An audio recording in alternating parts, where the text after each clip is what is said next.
sugar baby. Hello everyone and welcome back. We're here with some more DIY sugar baby content.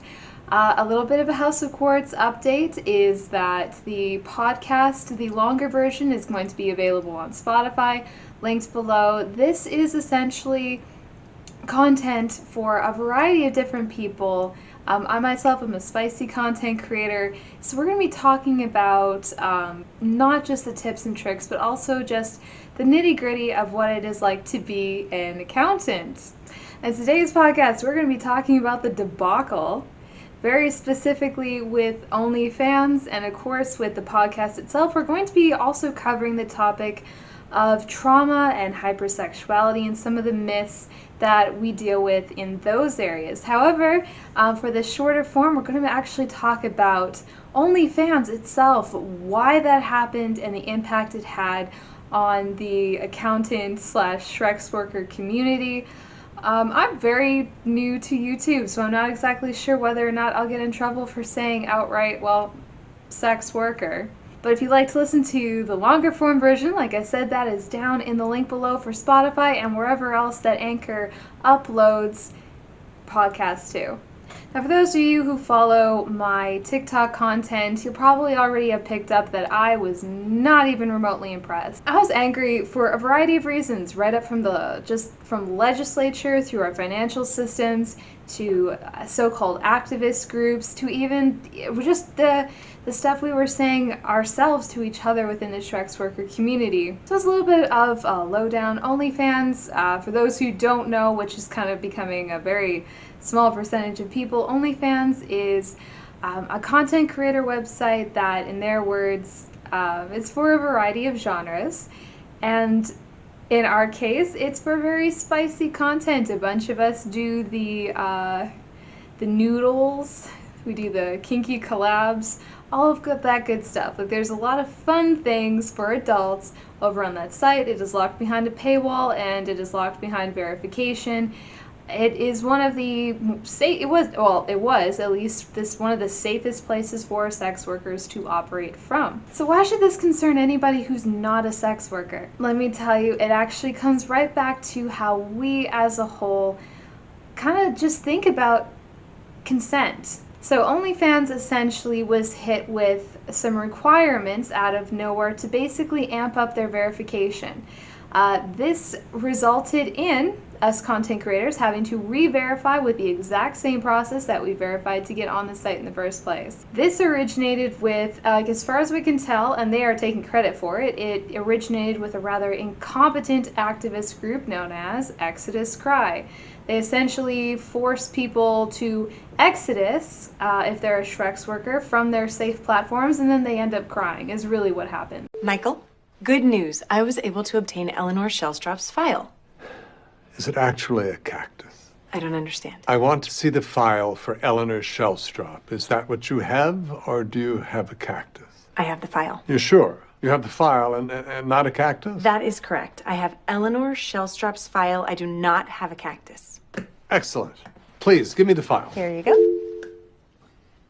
Thank you, Janet. You're welcome. A lot of their whole thing is like the truth will roar like a lion, and the truth that is roaring is that they operate from a place of cognitive bias, and that cognitive bias leads them to kind of just make decisions and do things in a rather incompetent way. Holy shit, like just the sheer level of stupid that we saw recently from this group was astounding. But essentially, due to their incompetence, they started influencing financial systems. The financial system started putting pressure on OnlyFans. This OnlyFans was actually like the next domino after Pornhub went down, because for some baffling reason, these activist groups and even people in legislature really can't ever seem to get it through their heads that predatory people exist everywhere, and the predatory person and the person doing the trafficking is the problem. But no, they're always like, let's target everyone that the predator affects and has an impact on, but let's just pretend like we'll let the predator operate. We're not going to put any focus on them. We're just going to put the focus on everybody else. And this had a profound impact for so many of us, because OnlyFans kind of was giving a validity to the Shrek's Worker community. It kind of went viral through places like TikTok and YouTube and whatnot. It was one of like the easiest places to pull your money from and actually get paid for, because a lot of sites, including OnlyFans, even OnlyFans itself, can be really tough to get your paycheck from. You can be making money hand over fist and still be having a hell of a time getting the money off of the site into your account and accessible to you to spend. But something else that was really handy about OnlyFans was the interface. Very simple interface to use, very accessible compared to the other sites, because after OnlyFans went down, a bunch of us tried and have started jumping over and diversifying to other websites. Oh my gosh. My soul has cancer. It's like trying to transition to Clapper. It sucks. So not only will a lot of your subscribers not jump over with you, it's easier just to forget about it entirely than to follow the platform. Our community is comprised of a lot of people who are basically staying alive through sex work. They're for a variety of reasons and disabilities that are not okay to invalidate. We often tend to come at people who are dealing with things like chronic illness from a place of, oh, you're just not trying hard enough, blah, blah, blah. Have you tried this, tried that? No, they already know and they're trying hard enough. So as OnlyFans creators, we got an email basically telling us that we were being fired or laid off because essentially, aside from tasteful nudes, exclusive content was being kicked off of the website, which was most of their content, most of our content, and we were kind of panicking because most of us have a delete limit per day. They gave us a month to stop making that content and until December to get it all off. So if you've been on OnlyFans for a while, you might not even be able to get your content off the platform in time, especially if you're dealing with all kinds of different health issues, executive function, or time issues. I mean, a lot of people, like with OnlyFans, you can advertise it, have a base of subscribers, and you only need to post to it once or twice a week even. As long as you are engaging with your community consistently every once in a while, you can maintain it, and that's why it is so useful for people who are dealing with things like chronic illness or executive dysfunction. Exodus cries, tactics so ineffective and horrifying because the way they're going about it is they're treating people who are not victims of trafficking as disposable. Essentially, the end justifies the means. As long as we stop trafficking, it doesn't matter who else we displace or hurt along the way. We just have to stop the trafficking. Oh my gosh. And the problem becomes, because predatory people exist literally everywhere, you don't stop trafficking by stopping it happening through things like Cornhub, is what we call it, through TikTok, so we don't get in trouble.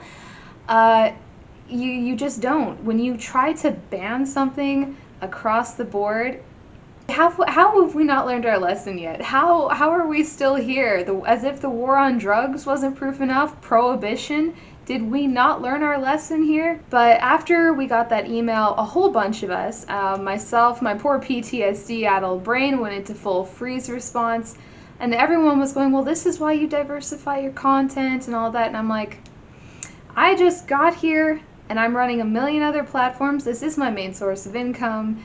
My brain hates this. It is refusing to cooperate. I did diversify very slowly, not even near as fast as most of the other people are, jumping to things like Loyal Fans, Fansly, Fancentro. The truth of the matter, and well, it turns out that freeze response really just saved me a lot of work because OnlyFans then rescinded it and told us that they had secured assurances that they could keep the spicy content and we could keep doing our thing. I myself was very lucky in that I run a very specific type of community. It's not necessarily one that's going to grow to thousands and thousands of subscribers, but it is a very loyal fan base. So I didn't really lose very many subscribers myself, less than 10 overall, and most of them came back anyway. But the type of content I make is positive affirmation based, so a lot of people kind of figured that, see, I'm angry because my platform would have been fine. I could still be making like tasteful boudoir stuff while doing the positive affirmation care give her dom stuff that a lot of people find me and access my content for. But like I've also said this on my other social media. The actions of these activist groups acting for us, speaking for us, and displacing us without our consent, well, it really does have a serious impact of making us feel like we're being re-traumatized all over again, and for no good reason. So as we're seeing with Craig's back pages or backlist, where a lot of Shrek's workers were operating out of, law enforcement was using that to catch, to contact. Just, it was giving visibility to victims. And then what happened with Sesta Fosta, the legislation down in the States that can essentially target websites and hold them liable for trafficking if it's found on their sites, is that a whole bunch of these things went down, and now law enforcement is without some of their most effective tools for finding trafficking victims. Because this didn't stop trafficking at all. You have to stop the trafficker. You can't be pulling down websites and expect that to stop trafficking. Like, these people will still disappear, or psychological grooming by a spouse, a partner, other family member is still going to happen. Most trafficked people are not someone who was kidnapped. It's a partner who pressured them into it over time. Just that whole, like, you know, if you love me, it's just the operant conditioning, or just an abuser. Most of the time it is an abuser in your immediate environment, and you're their main source. It's not like a pimp out on the street pulling people around. You only need one partner that you siphon and that you've convinced that they should be making spicy content for you. It's the same as it is with sexual assault and child molestation. It's usually somebody you know in your immediate vicinity who you trust. It's somebody who is abusing their position of trust with you. That doesn't go anywhere with legislation like Sesta Fosta. So for our community, for the Shrek's worker community, we're incredibly frustrated. Because not only are we, if you're an ethical accountant, so to speak, you're doing this very consensually because you want to, because you love it. There's a lot of anger in it for me, because to a certain degree, part of these activist groups, their whole thing is abolitionist theory, which basically means they're like, we need to cancel corn completely. We have to get rid of it. The only guarantee of no trafficking is to ban it completely. And we're like, where is your brain?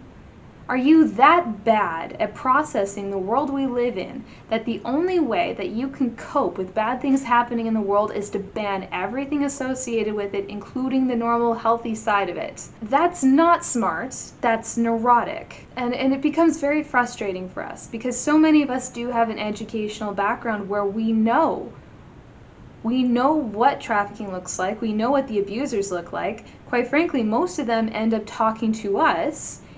I was on a Reddit thread where somebody was like, yeah, I was about to meet a client, and then he texts me and he's telling me that he's done stuff with kids. These people unmask with us because of how society interacts with us. We are potentially one of law enforcement's best tools for actually finding traffickers, because sex workers face so much discrimination that predatory people perceive us as somebody they can just unmask with. They'll mask with you, they're not masking with us. Which means if you provide a safe social environment for sex workers to just exist and do their thing and to report people, we can just hand them over. But instead we've created a world where not only can people who are not Shrek's workers tell about their abuse, their sexual assault, and feel like there's actually going to be resolution and something done, for us Shrek's workers, certainly not. Like, there's the potential for lashback for us if we do actually turn the person in.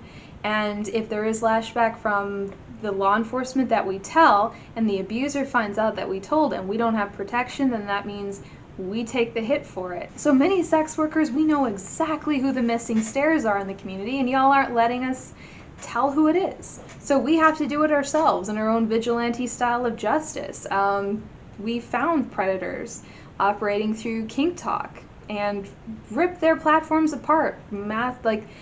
I watched my community, like both the Shrek's worker and the kink community, mass report and followed. Like, there was evidence, mountains and mountains of evidence against this person who did a non-consensual kink scene with a submissive on OnlyFans. This person went to the police, and for whatever reason, like, we all knew that it was wrong and that it was illegal, but for some reason the prosecution didn't go through, so we had to rip his platform apart. So I think when it comes to just everything that happened with OnlyFans, it was frustrating because it feels as though these activist groups don't give a shit.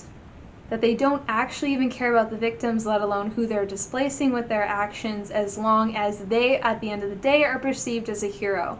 The language that they use is very disingenuous. They'll say things like, sex workers are glamorizing what they do and we need people to be realistic about it. We are realistic about it. We tell you how much we make, which for some of us is an awful lot. For some of us, it's not near as much. We deal with shitty people and we deal with amazing people. Like, we're treated with like this whole thing where, or basically like they tell a narrative, and even if we are very loudly saying, no, this is not our life, this is not our experience, and you're speaking for us, they'll just be like, shh, you're all victims, and victims don't know what they're talking about. It's okay, sweetie. It is so frustrating. And I checked, like, I've been kind of keeping up with the social media of the people running this activist group. And the one of them, like, OnlyFans came back up. There was such a lashback from the Shreks worker community, from the actual Shreks worker for Shreks worker groups, all of these other things, being like, you know what, no, you suck. You suck at what you're doing, and it's wrong, and the way you're coming about it is very unethical. Because this person tweeted out, like, financial systems should be in charge of the ethics of the community. And then next up from that, a little while later, they tweet out about how they're standing up for victims and they're trying to end trafficking, that people with their own agendas have been saying, like, they pulled such a victim card, such a gaslighting card, where they're just like, my mission is noble. My mission is noble, and you have your own agenda. I'm here to stop trafficking. And literally everybody, the researchers, the Shreks workers, the Shreks trafficking victims are all saying, please stop what you're doing, you're hurting us. And they're just like, I hear nothing except that you are calling me a bad person, and I stand for the truth and justice, and it all tastes like gospel.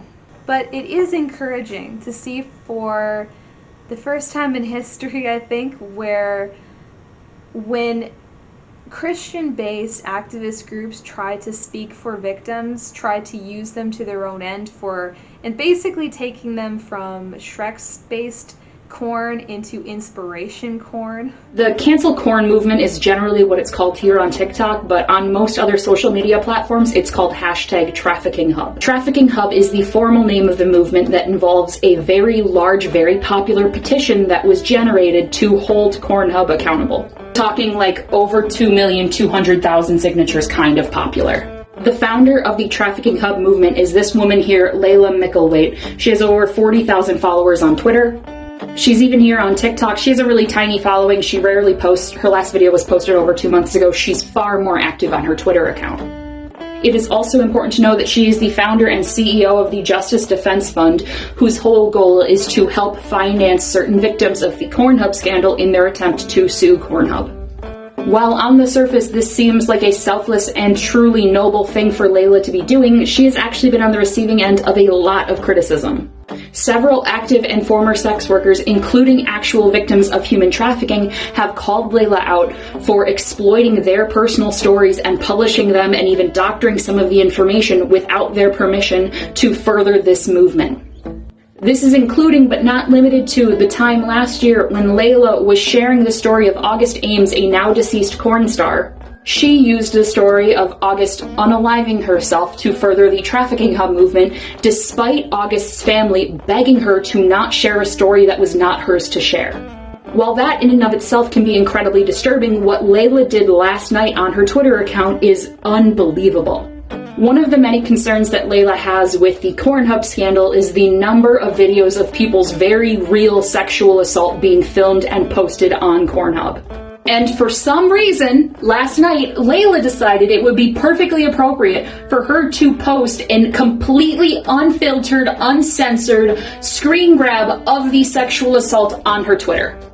Literally, nothing was blurred out. This was a straight repost of the video that is not even on Pornhub anymore, but she has a copy of it and decided it would be perfectly appropriate to share to her 42,000 Twitter followers. We're seeing so many people who are taking the education they have and saying, no, this is wrong, and you're coming at this from a bias. Because if your strategy to save a demographic is to throw away another demographic, you've got a really shit strategy here. So now they're being called on it. They're being held accountable for the cognitive bias, and that is really good to see. But the problem becomes is that we don't know how deep it goes with them. We don't know who's supporting them, who's donating to them, because we're all trying to live our lives as best we can. And what happens is you get involved in just trying to live, and then these activist groups have just hyper-focused on your demographic for some particular reason, and now you have to lose all of this energy trying to tell them, no, back the fuck off. You're not helping. You just decided to help, but you're really not. You're just here out of a savior complex. And so the question became for a lot of us whether we should jump off of OnlyFans completely. That really is the question. If you are a Shrek's worker or a subscriber, the question becomes, do you keep using OnlyFans? And I'm going to say that really is something that you as an adult need to consciously evaluate. Because technically speaking, no site is safe. OnlyFans was kind of one of the next targets because of how big it is, and we see this throughout history. Anytime Shrek's workers get to a certain level of visibility, it gets attacked. So OF really just got attacked, and Pornhub got attacked because they're the biggest and most visible, and for some reason evangelical Christianity has gone from hyper-focusing on pro-life. They were there for a long time, and now they're hyper-focused on Shrek's work and Shrek's trafficking. It's exhausting. I really wish they would pick a hyper-focus for their salvation complex that doesn't involve humans. Like, if they could just be obsessed about moon rocks or something for a while, just take all the sin, tragediness, and put it somewhere where the rest of us don't have to deal with it, because it's exhausting. We're all on the same page about accountability and how things like Shrek's trafficking need to change, and it needs to go. We need to hold traffickers accountable, but we're dealing with people who are kind of holding it back. Ironically, even though they're saying that they're here for good reasons and that they have like the right agenda, because they're not listening and because they're using out-of-date things like behavior modification and whatnot to address it, it's taking us behind. So really, when it comes to should I leave OnlyFans or not, that is going to depend on things like your current subscriber base. How much income are you going to lose if you shift your subscribers off of OnlyFans right now, or is that something you should do over time? If you've lost faith with the platform itself and you're finding the interface doesn't really work for you, like there's a myriad of different reasons. Quite frankly, I would not encourage jumping simply out of a sense of like morals per se, because honestly, morals are exhausting. At the end of the day, you need to, as an adult, consciously evaluate your energy, your bills, your subscriber base, the kind of content you're making. Like, all of this factors in. We can't come at it just from a place of they've broken trust and I can never work from them again. We need more than that, because not everybody has the capacity to diversify. And we also need to keep in mind that because so many people did jump, whoever's left behind is less competition. We're in the bad place, okay? We are in the bad place. However, we have more adaptability and resiliency than these people in these so-called activist groups who are projecting their maladaptive terror management strategies on the rest of us. We recognize that bad things happen in this world, that bad things happen to us, that we don't necessarily have security. One of the platforms that I work on, I spoke to a representative, and the way he put it was really, really summed it up, is that we content creators, including the spicy ones, are building a castle We're building sandcastles on someone else's beach, and it can be taken away at any point. That is traumatized. That is inherently traumatizing, and why OnlyFans potential loss had such a negative impact for so many people. There were some who were just hitting full on, like, I don't know if I can live. This was keeping me alive, and I don't have the energy to start over. And that is valid. Not everyone does have the energy to start over. Some people genuinely are relying on platforms like OnlyFans to keep going, which is why even though the site can legally go and take your content that you've uploaded and kick you off, they can do that. It is still in bad faith. That is an inherent power exchange with a lot of people who are relying on it because they have to, not because they have a choice. So if you are somebody who has decided, you know what, I have to keep my OnlyFans account, it is too much right now for me to diversify, it is too much right now for me, I'm already having a hard time functioning, that's valid. That's okay. The responsibility for what happened lies with the activist groups. It lies with legislation like Sesta Fosta. Quite frankly, that's what we need to be upset about, because this could happen to any website. This literally could have happened to any other website we were operating on. And I'm honestly just surprised that OF did rescind. That to me was the surprise. I fully have been expecting this website to get hit and to go down after what went through Cornhub. So if you are looking at diversifying off the platform, then you're also going to be looking at who are your subscribers. Are they there literally just for the freaky deaky stuff? Are they there for more? If you're a kink creator who has been doing like longer education forum posts like I have, other websites are not actually as good to use. I find that if you're doing more straight explicit content, Fansly's fine. That'll work out fairly well. That seems to be another place that subscribers are comfortable with transitioning over to, as well as loyal fans. I've heard a few others talking about like Pocket Star. I'm frustrated personally with Fan Centro, but I'll probably post an update on my experience with Fan Centro later on. But I personally, like I said, did not really lose subscribers from that because I've very much invested in my platform itself. Because here's the ultimate tip that I can give you. And this is not just for my Shreks workers, this is also for everyone else here listening in who's talking about like deconstruction of faith, confronting guilt and shame regarding sex, is that your platform and your community is not the website you're hosting it on. Your community is your community. They are your focus. At the end of the day, while you're evaluating interface and all of that, at the end of the day, your platform and your subscribers are your focus, and they're the ones that you're pouring your energy and intent into. For a lot of us content creators, we don't just upload spicy pictures. We run full communities of people. We run our Discords, we run Twitch streams, we have all kinds of different content. We are interacting through TikTok and Instagram, Twitter, Patreon. Like a lot of content creators such as myself, we are across the board. We're not just, I was looking through the comment sections of some people's content, like looking for like the critiques of Shreks workers these days. And there was one person who was like, well, you just pop a titty in the morning, take a picture of it, post it, and you got $500. And I was like, I don't know what Shreks worker you've been talking to. I mean, maybe one or two, like a couple of them could do that, but it is definitely not that easy for most of us. And most of us, in order to maintain our subscriber base, had to build a community to sustain it. Because otherwise what's going to happen is if your subscribers are not invested in you and your platform, they're not going to stick around. You're basically cycling through subscribers. If you do not have an invested community, you'll have people coming in and then phasing out because like it's literally just experiencing your content and then going. It's very kind of more on the shallow end.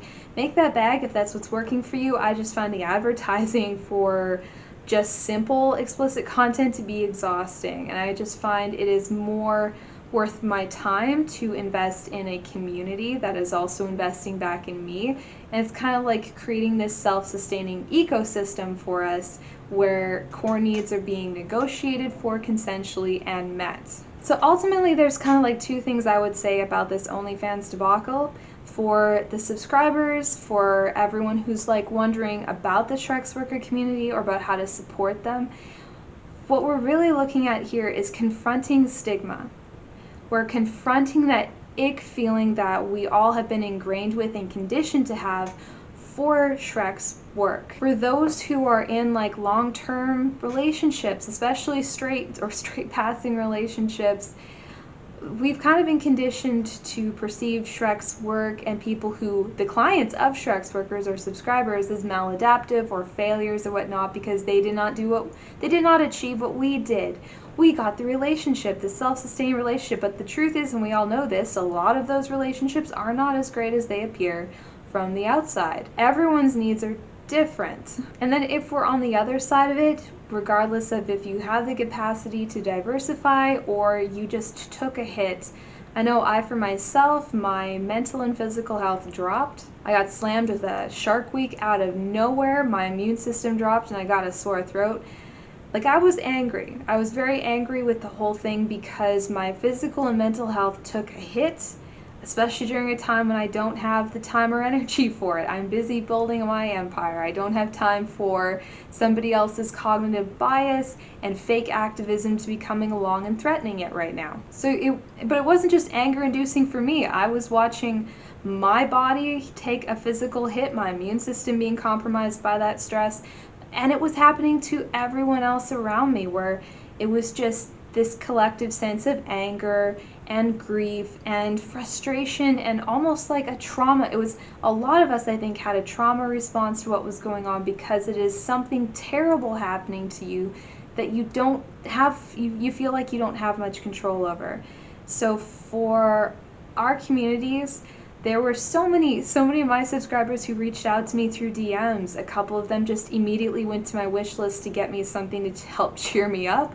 So many of them just contacted me. They were sending me extra tips, or they were just messaging me and being like, hey, thinking about you. Are you okay? How are you doing? I love your content. I'll follow you wherever you go if you decide to switch off this platform. I received an enormous amount of positive affirmation, and that was absolutely fantastic. Made my week. It really helped to mitigate the damage of this whole idea of using financial systems to influence our society's ethics, which it definitely should not. So as a Shreks worker, my advice or tips to any other Shreks workers now who already have been in the game for a bit, who are looking at diversifying, is take care of you. Because we know this was a threat. This was a threat to our stability, and even though we may feel like we did do okay and we diversified successfully and we adapted, at the same time it is a reminder that we're still not safe and our consent is still up for debate.